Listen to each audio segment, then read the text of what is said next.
Tre ragazzini di 14 e 15 anni, un cellulare dotato di fotocamera e un'amichetta di 13 anni appena che frequenta le scuole medie. Un mix all'apparenza innocuo che si è trasformato tuttavia in un vero e proprio incubo per la ragazzina. I fatti risalgono a qualche settimana fa. Dopo giorni di insistenze, i tre amichetti convincono la tredicenne a seguirli in un garage della Castellana.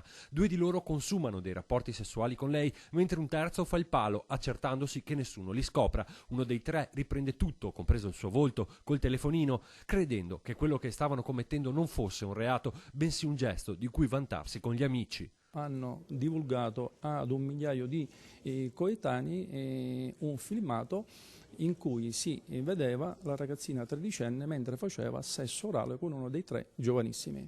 Il video diventa virale e rimbalza attraverso WhatsApp sui telefoni di ragazzini di scuole medie superiori della Castellana e del Bassanese, fino a quando arriva ad un parente della ragazzina che immediatamente avvisa il padre. Scattano le indagini dei carabinieri. Non avevano la percezione della gravità delle cose che stavano in quel momento compiendo e soprattutto la gravità di aver messo in circolazione certi tipi di filmati.